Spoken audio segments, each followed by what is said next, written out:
Hey everyone, this is Dan, the GM, and I'm bringing you episode 175 of What the Dice. And what makes this episode so special?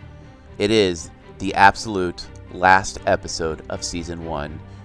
Over the last 3 years, we have had our ups and our downs, our long episodes and our short episodes, and the weirdness that has just come forth in this story. And I can't thank each and every one of you enough for joining me each and every week. And not just me, but I'm talking the entire crew. I know that Nytlin and Ethan absolutely adore that we have fans. And I know Pixie and Clyde, or Keith, wanted to be with us longer, but life happens. And I was so happy I was able to at least get one of them back for the final battle. But that is all for Season 1. This will be the absolute last episode, and it is the conclusion.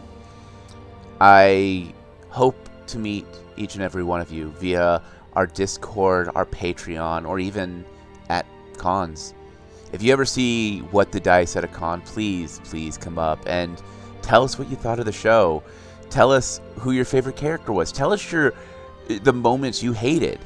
Tell us something. We love the feedback, and we can't get enough of it. And I hope all these little twists and turns and hidden gems were worth your time. They were definitely worth writing and definitely worth creating. So with 175 hours down in released episodes and thousands of hours prior to that, I thank you. And as I let you go, enjoy this week's episode of What the Dice.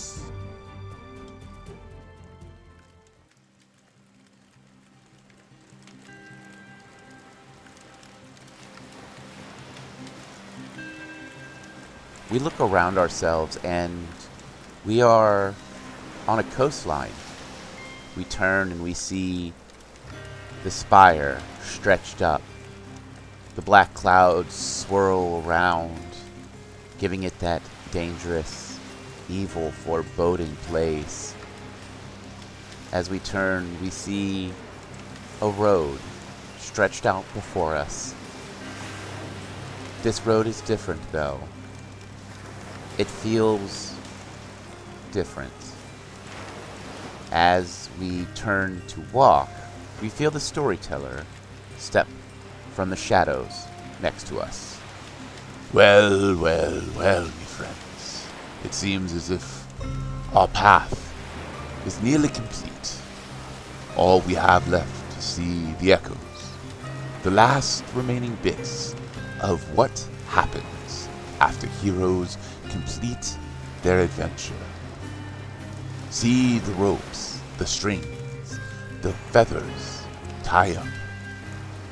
See the dot at the end of a sentence.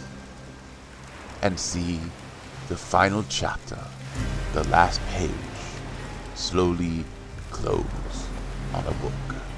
Come, let us see what the adventurers are going to do with their newfound lights.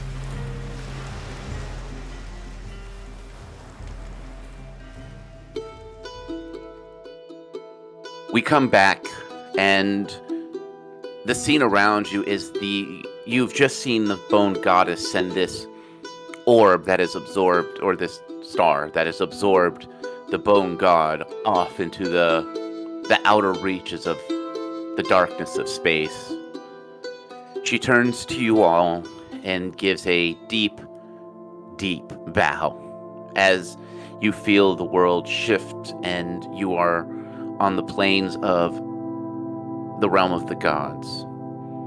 And one by one, each god slowly stands and gives a deep bow in reverence and thanks for what you have done. There's a moment where you can feel each of your gods kind of making eye contact with you and smiling before you are slowly sent back down to the mortal plane. As you land and you can see what's coming. You look across the holy city, and it is war-torn. The outer walls are torn down and destroyed. The paladins have come out of nowhere and are cleaning up the last remaining skeletons that still seem to have some mobility. As you enter into where you left, the holy temple is riddled with damage. You can see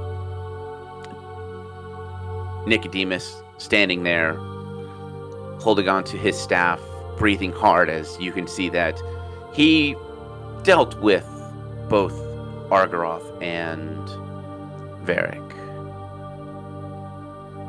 He turns to you, and then his eyes look down at the golden heart that sits on the stone floor. Looking up at you, he smiles. Well, it seems as if you have all succeeded. The bone army is disbanding slowly, turning into ash, just falling apart. Kalila will nod, going, the bone god's no more. Or at least it's flung somewhere that he can't bother us again.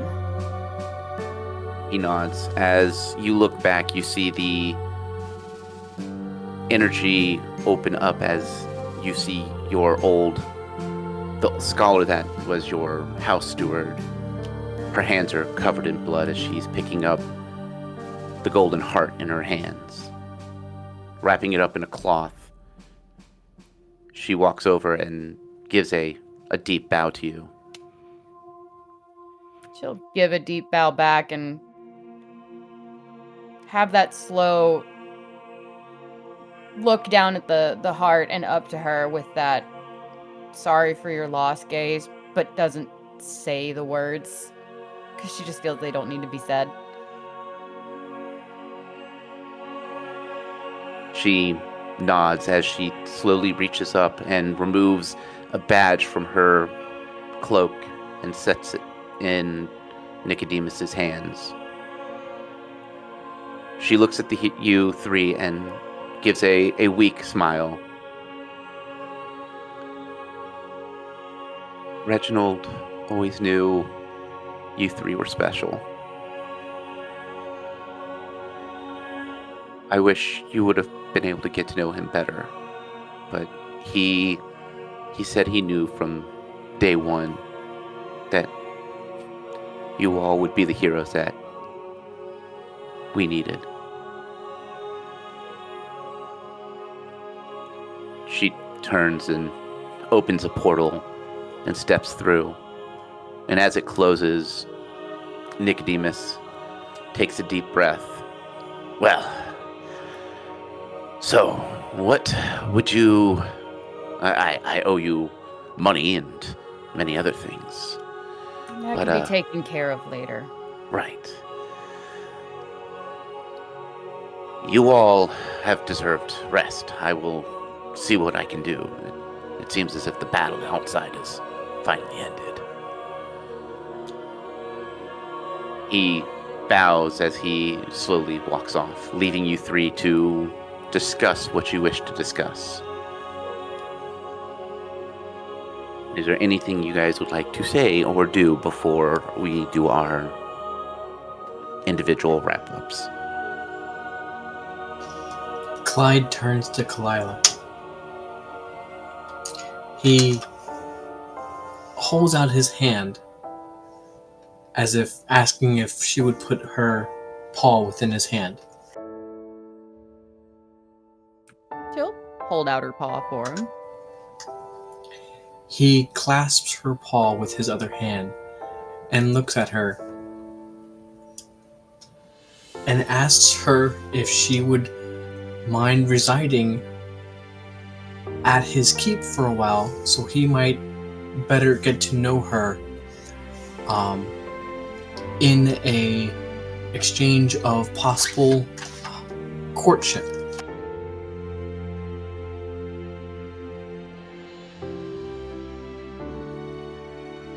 Okay, you threw me on a shocker for that one. I mean, Clyde is very formal, so he's putting his exact request. He is not mixing words.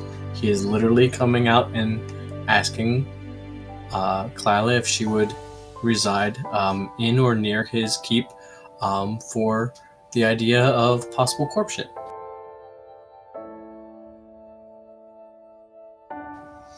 We have plenty of time to discuss. Please take as much time as you need. He is going to turn to Defibulus and hold out his hand for shaking his hand. Different will shake it. I'm sorry, Clyde, but I am not interested in marrying you, sir. I'm sorry. That is quite alright, and I understand.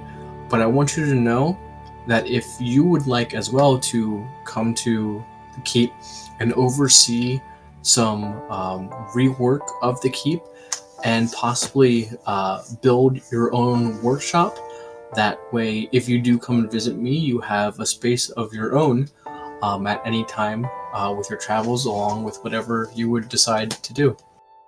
I very much appreciate that. And I figured, well, no matter where you guys go, you're going to have to put up with me because we're family. And I'm not letting any of you wander off without me. So, yeah. Besides, Perfect. I'm going to need people to help me clean up the mess my brother made. So there. That's exactly what I was thinking. This way you have a retreat if you would need to, since you most likely have to go to many other areas to help clean up all the damage that is done. But this way you have your own tinkering workshop that you might be able to retreat from and have a nice solitude if needed. I appreciate it. Kalila, after having a moment of being kind of shocked, we'll probably wait for if Defibulus kind of scampers off on his own or not. You can let me know if he starts to turn around and help people or stands there. Just kind of taking everything in at the moment and partially paying attention enough, but also watching what's going on around him. Kalila will gently put a hand on Clyde's shoulder and kind of guide him a respectable couple feet away and go, Clyde, after Nicodemus took you back to, I'm guessing, Hold's Keep, and we were no longer the party at the time, I came across a drow, and I'm waiting to see if she shows up. If she doesn't, I'm interested in your offer. But I wouldn't be me if I didn't give her a chance to show. I understand. I do. Being away from this group for so long and fighting for life and the life of my comrades at Hold's Keep, and then rejoining this party weighed heavily on my soul to the point where I knew what needed to be done, and I wanted to speak with you about it as soon as possible, because this is, as Defibulus said, we are family, and my feelings for you go much further than just a regular companionship. You're right in that our bonds are strong, and there's no denying that. And it wasn't the same without you. There were so many moments where I quite literally grumbled or grit my teeth wishing you were still around to aid. But clearly you were quite needed and did quite well with wherever Nicodemus set you up at. But I don't want to live far, regardless of if she shows up or not. Give me time. But I want to still be near and close, regardless of that answer. And regardless of your answer, you will always have a home at Hold's Keep as well. And free reign of the forests and the mountain ranges around. And after the private conversation between them, she'll turn around and continue to help the city until it's in some kind of better shape. Go to their keep or their home if it's still standing in the holy city, hoping that bed still resides there. As you all begin to go about helping, cleaning up here and there, Nicodemus lets you know that there is some things that they have to deal with before officially claiming that the war is over. The days pass rather quickly between helping tend to wounded and dealing with the fallout that tends to happen after a city has been sieged. The body of the priestess was not found after everything that happened. A few days pass, and Nicodemus shows up at your homestead that is there, and you hear a light knocking on the door. I'll get it. All right. Amphibious will kind of mosey on open the door. Oh, hi. Nicodemus gives you a nod, and he goes, "Well, it seems as if we have finally gotten to deal with everything and taken a fact of everything that's happened. I did make a promise to you all that I must keep with." He produces a small box, well, 3 small boxes, very simple black. He opens them, and inside you see the gleam of magic chalk. Oh, I thought you were gonna hit me with throw something at us like you said you would at some point. Well, if you like, I can go get something. I mean, there's rubble all about. I'm good. But I want to keep you all as agents. You have done something that is literally impossible for a mortal to do, but you did it. And I want to keep you on as either agents or someone that I can go to if I have issues. That means that not only will you have the full support of the Institute of Extraplanar Studies, but you'll also get missions as we need. Be it, if you want to stay agents, I will have work. If you want to just be someone that we approach when we have questions, that would also be applicable, if that works for you. Neat. Does Kalila overhear all of this? And your home is fairly small, so I would imagine yes. Well, I was gonna get up off the couch and come over going, well, that sounds like fun, as long as you don't send me on more kill a god mission. Oh, is that magic chalk? Yes. Yes. Snag. Lila's very quickly taking the one, like, my magic chalk! He looks over at Clyde. Master Clyde, with the demise of Sir Reginald, we have found ourselves in a connection with the Paladins, and they requested that I ask you if you would like to take his position as captain. We can move your position either to Hold's Keep, or with the magic chalk, you can literally teleport from there to here as much as you wish. But the Paladins have directly asked me to ask you if you would like his old position. Which means a knighting once we have a ruling class, and your own office and rank, and all that comes with.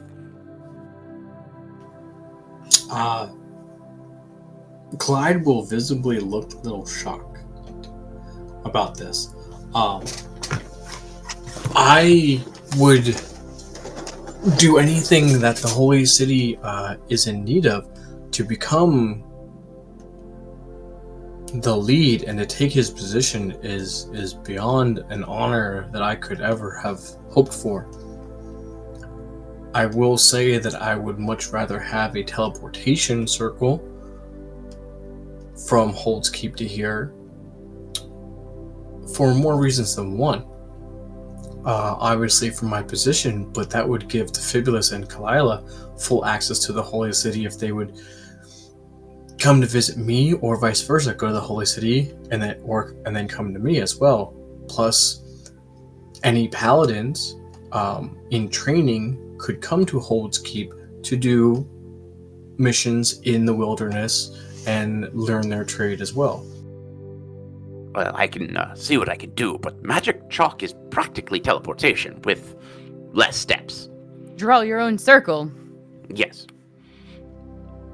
And with the Institute's new studies that we have figured out, we have found a way to actually create magic chalk. So it is not as limited as it once was. Oh, is that the excuse you want to give me? Listen here, Kitty. I have done quite a lot trying to get you this chalk. I had to pull it out of my own private stock until I figured out where that scroll was. Strangely enough, it had a small scythe attached to it. So I'm assuming it was someone's joke. But nonetheless, I was able to acquire it for you. But Hey, Kalila. You know, it's funny. You said no more kill a god missions, but you did not object to any missions that require us being fired up into that blacky area in the sky. Yeah, I'm not going in that whatever thing it was where you said we were in no. So we're good for those missions, buddy. Both of us. She'll go too. Her ears go flat for a minute, but she'll look at Clyde and put a hand on his shoulder going, I think you should take it. We'd be nearby. And literally all you have to do, holding up the chalk, is draw a circle. Or a square, or a triangle, any shape, as long as it connects in some way, the portal will appear. All right. Keep drawing then. like multiple shapes inside of another shape. But how does that work? It doesn't work. It will bind to the first shape you drew. Yeah. But if you are all willing to accept the agency as your job, I will ensure that you only get jobs that will be doable. No more killing gods. I don't see any gods coming to problems anytime soon, but you never know. If that's the case, we won't send you. We'll send someone who is more willing. We're gonna get sent, aren't we, Kalila? It'll happen. She goes, but at least this time, we won't be separated. Yep. Very true. And Mr. Defibulus, I Yes. had the liberty of hiring a few of the agents to take care of a small witch problem that you had. When you say witch, do you mean a person that is an actual witch that leads magic and curses, or my brother's wife? They, in this case, are actually one and the same. He Oh. reaches into his cloak and produces a deed. And we were able to reacquire the deed to your homestead. As well as we took the time into clearing a couple of the problems and bills that entailed. So, Mr. Defibulus, you have your home and your business back in your hands. What you do with it from this point is up to you. But the Institute could always use more firearms. It seems they are rather useful. Very much so. Well, me friends, I have much to do. If you want to accept the agency position, you know how to find me. I have taken the liberty of dealing with a few other small things that will help you out. Miss Kalila, you have several letters from home that I have brought with me, and unfortunately, I don't have any other letters for either of you. Clyde, you were with your parents most of the time, and Defibulus, well, we know what happened to you. So, enjoy your time. As he walks off, Kalila, I need a perception check. Actually, no. Everyone give me a perception check. Haha. 42. 33. 36. All of you notice an airship. It's got this mithril hue to it as it is streaking in over the holy city, and there are little boxes being dropped with little parachutes. You see people are confused at first until you realize that there's health potions and foodstuffs and things of that nature. And you all notice brandished on the mithril in this high polish brass, you see the Murdoch. And you see it heading towards a small clearing that has been opened up to the north. The Fibulus will just give Kalila, like, why are you still standing here? Kalila's ears and tail are going to perk up as she just kind of stashes her letters on like an end table on one of the couches and starts heading to wherever that's landing. Is anyone following? Yeah, the Fibulus will follow at a short distance, medium distance. Clyde? I will go with Kalila and Defibulus.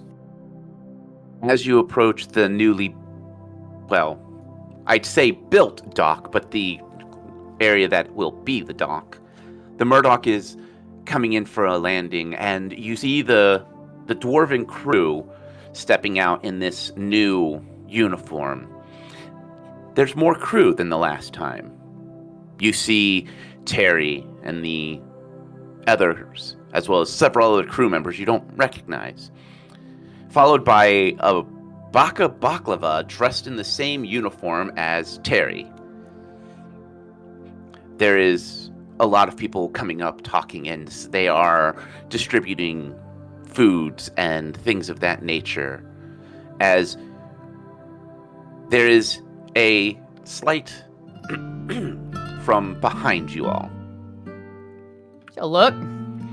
Behind you stands a drow. In her hands, a box with cooked fish and a cookbook under her arm that has been heavily leafed through and dog-eared and things of that nature. And she gives a smile. Ooh, Kalila's tail is wagging. Clyde is, since they looked at and Clyde is behind, unless the Fibulus looks at Clyde, you will see him visibly slump because he, like not all the way, but because he is thinking that this is her. The drow smiles and goes, well, I promised I would show up, and I have other people that work with me, so we'll be here for a couple of weeks to help everyone kind of get back on their feet. And I promised I'd make you lunch. So she holds up the box with the cooked fish. She'll get pounced in a hug, for sure. Not caring about the fish or the box if they fall over. That's fine. Whatever. And then go, how'd you read up? I thought you were on the ship. I was, but then I decided to slip off the back and see if I could sneak up on my favorite little black cat. If she could blush, because she's a black cat, she would be blushing. But she'll still happily make motion to go. She goes, well, I have a house. There's Defibulus and Clyde. She smiles. Hi. Good day, madam. Hopefully this time we'll be able to enjoy each other's company, all three of you. Last time it was a little bit of a mess. Awkwardly borrowing some liquor. And my weapons?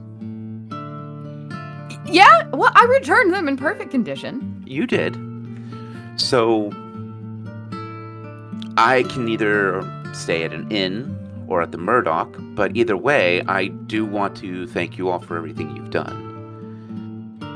So, what do you say? Let's go have lunch.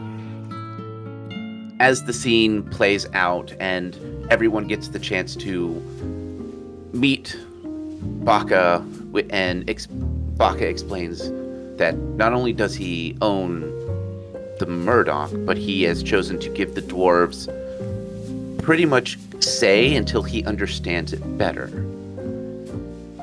The Murdoch is now also funded by Defibulus's favorite mithril dwarf. Stranger danger.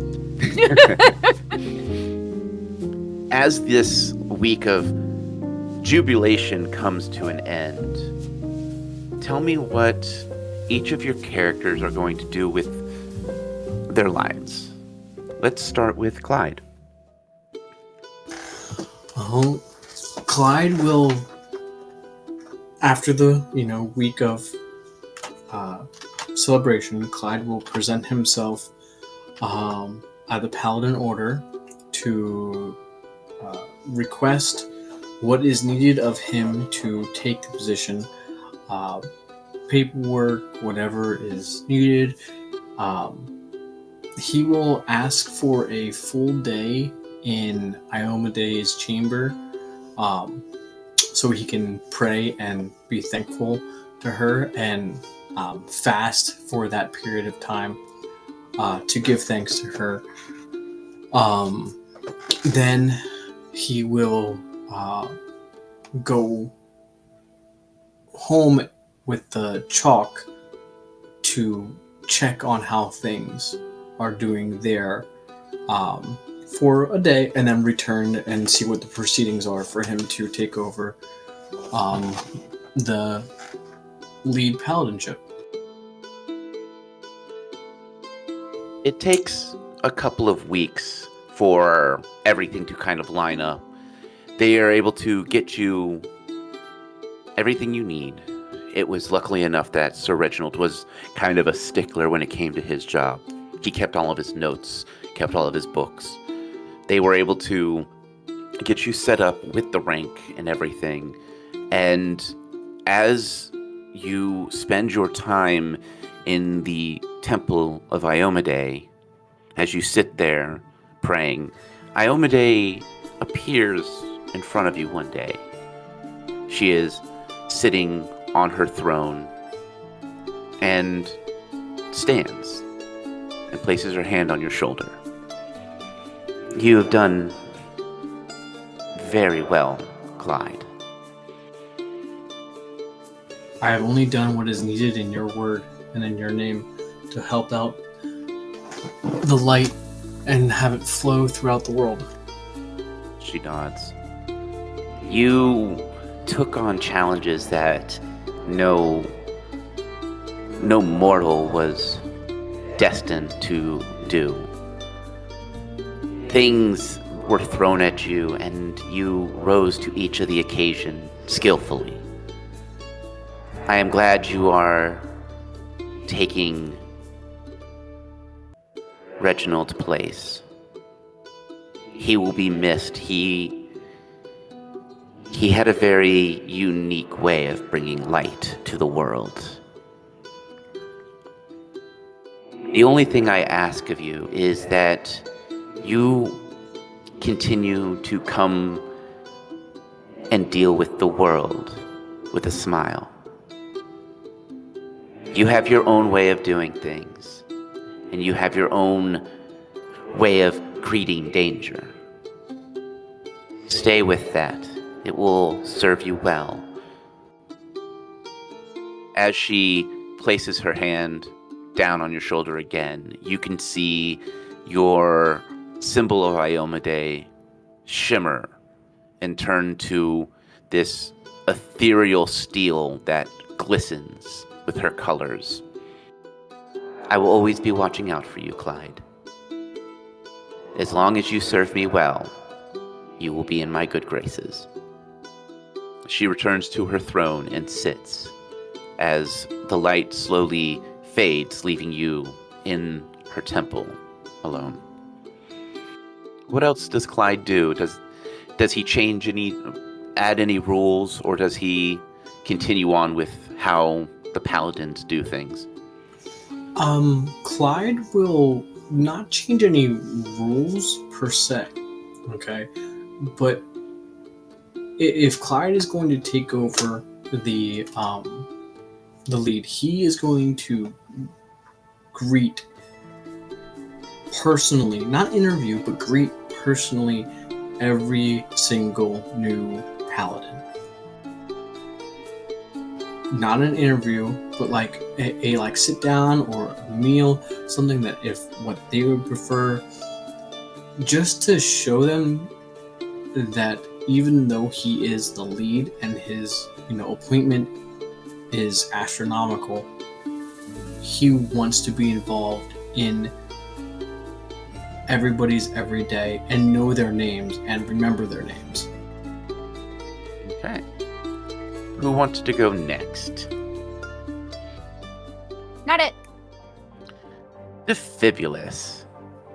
Several days have gone past, and Clyde has started to do his thing, and you have been getting the runaround of getting messages and all these things from people who have been dealing with your brother who are upset. Hearing that a new family member has taken over, you're getting the barrage of, I was expecting this, I got that, and all of that, the Institute has given you some scholars to help deal with. What do you want to do now that you've kind of saved the world and are free to go about your devices? Well, Defibulous hasn't probably moved back yet to his family home yet, since he's dealing with all the problems his brother's caused and his brother's wife.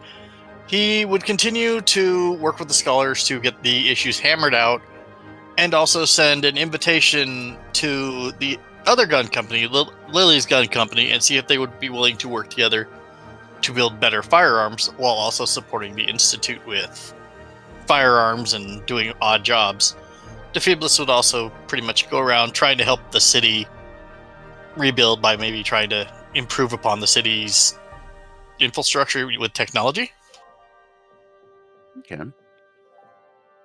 Defibulous. It's a couple months later, and you've finally gotten through the last issue that has been a lie your brother said. I'll send you these crates of black powder, and he basically just sends them black sand.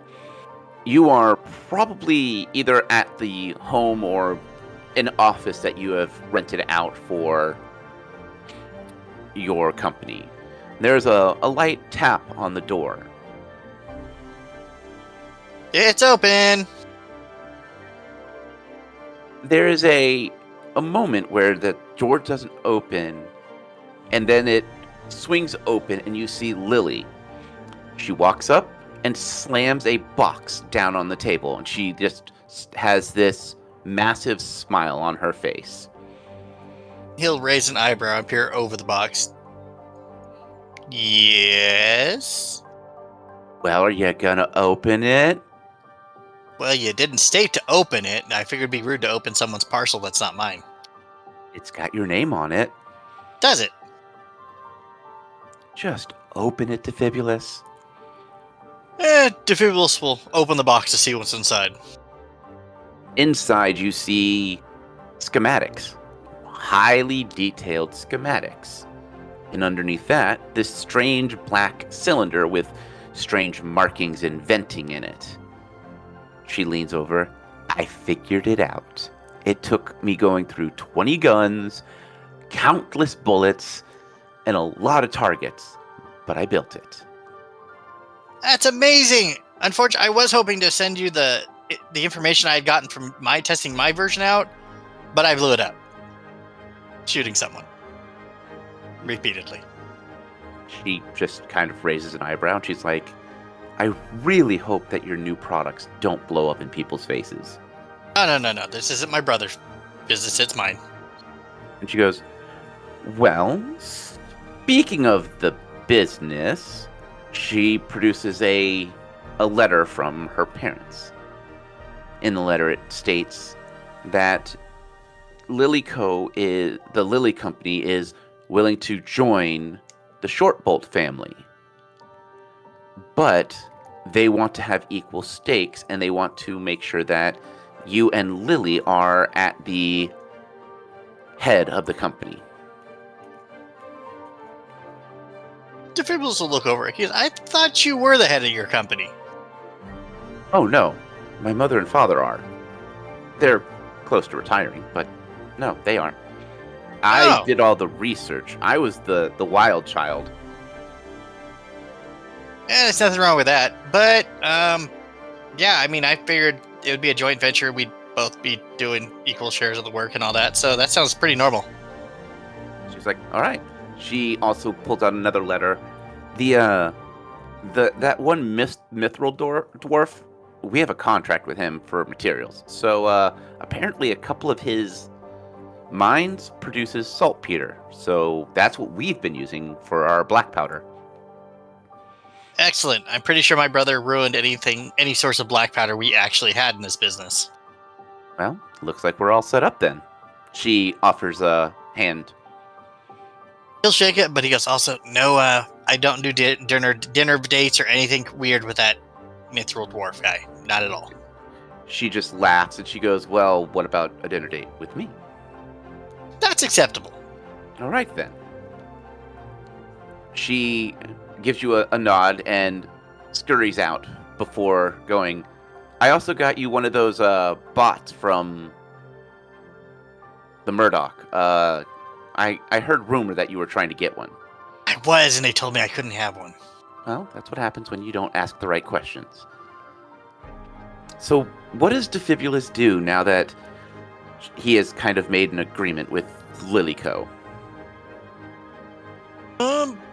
Now that he has, an agreement with Lilyco, Defibrillator would work really hard with Lily and her side of the business to repair all the damage and problems caused by his brother. Not just shoddy garbage, but just the blemish of slave trading and all that other garbage. Defibrillator would work very hard to fix all that, and would very much enjoy just working with other people to build guns, especially a quieter gun that Kalila approves of. And once he does figure out how to build one that's quieter, he would have a special one made with an engraving for her with her name on it and have it sent to her to test. I mean, she would. He did teach her how to fire it, even though it flung her backwards against the wall. Yep. There is one more thing for Defibrillator. There's a night where it's a clear moon out. He's probably polished the dragon rifle.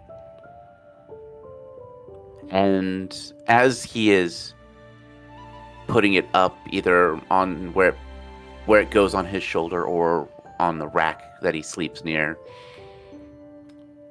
he sees a tall, scaly humanoid in front of him.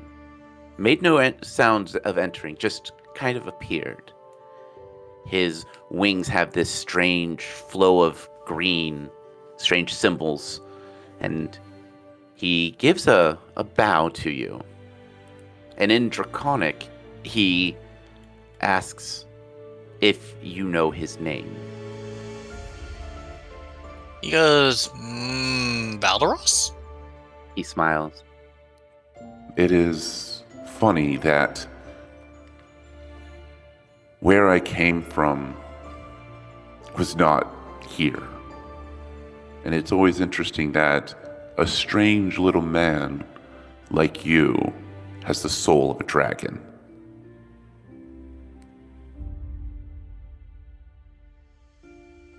I thank you for restoring my power. I thank you for helping me deal with a really cranky, angry bone person. He gives a nod.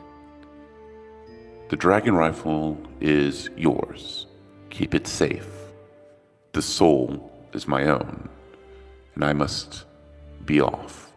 I have things I must do to prepare myself for time eternal. All right, well, take care, and if you need help, just give me a call. He nods, and as he opens his wings and starts to push the air down, you just feel this calming warmth as he just kind of disappears in this strange energy that crackles just lightly. That is an impressive exit. Kalila. Yes.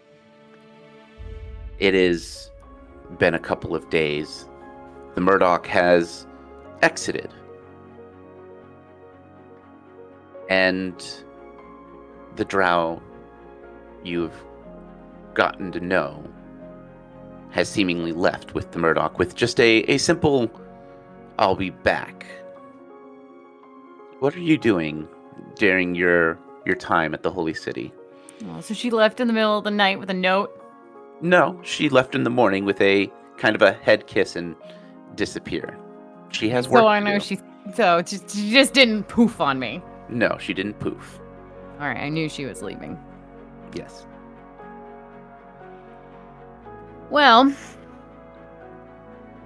she knows Defibulus needs to go back home and settle some things, but he's coming back to the Holy City too as well, yes? Mm-hmm.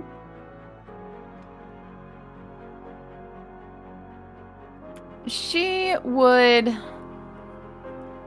before leaving the Holy City to go visit her village and see her own family, and she already knows her goddess kept her promise. Like, she has zero doubts, read her letters. She's actually a little surprised not to see Faye return yet.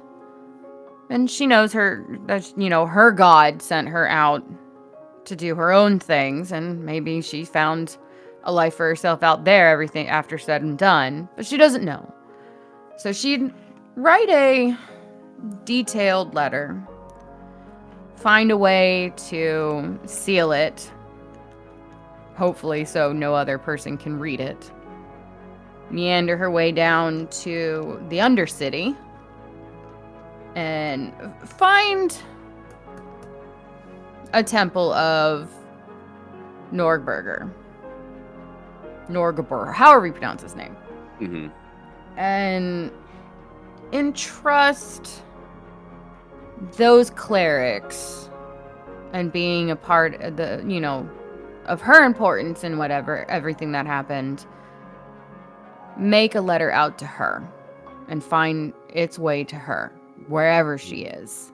She's going to entrust the Norberger's watching and will hopefully deliver the letter, letting her know of what had transpired, wish her well, let her know where she is, Defibulus should be found, and even Clyde, if she were to return. And she'd go visit her family. Okay, well, let's pick up with the temple first. Okay. As you are talking to a cleric, there is a moment where the world around you goes gray. Time feels like it stops, and you've become, unfortunately, pretty accustomed to this feeling. She knows this calling card. As Norberger steps from a shadow, he bows. She'll bow back respectfully. He is a god. Behind the mask, you can feel a slight chuckle in those eyes. Well, Miss Kalila, what brings you to my temple? Do you plan on worshiping me now? No, but I do hold respect for you more than I had before. Yes. Those who do not understand the way the shadows work tend to fear or dismiss us. Yeah, but you sometimes like it that way. Sometimes it is the best. So what brings you to my temple? I hadn't seen Faye, and I entrust and hope that she was okay, and I wish to deliver a message to her, since she hadn't returned yet. He offers out his hand to take the letter. She'll hand him the letter. He slides it into a pocket in his jacket. Faye has done something to help stand back the Forgotten One by helping spread the word of my name. She is doing very well. I felt as if she can keep the forgotten name forgotten, it would keep his power weak. I am hoping that that worked for you and that you clearly were able to defeat him but didn't have too much trouble. We're still standing. So that is that. I know better than to poke too much, but let her know we're still here. I care, we care, and to send our regards. I know she made the comment that we were some of her first friends, and even though she's out doing your bidding and wishes, I wanted her to know. Faye is doing well. I cannot reveal all that she is doing, but I do know that she does miss her friends. I have made it upon myself to acquire the chalk that the Nytlin has created. So if she wishes can come to and visit. Correct. Well, everything else I don't need to tell you is in the letter. I thank you for delivering it in person instead of leaving it to your clerics. Yes, something of this I view as more important than just a simple pass of a letter. This is something that I believe I owe you as a deed of thanks. Well, thank you. That's all I have. I won't keep you. He nods. As he turns, the cleric looks down at his hand as there's just a simple symbol, piece of paper with a swirl written on it. And he nods to you and he goes, I believe what you need is going to be taken care of. Yes, most assuredly. Thank you for your time. He nods.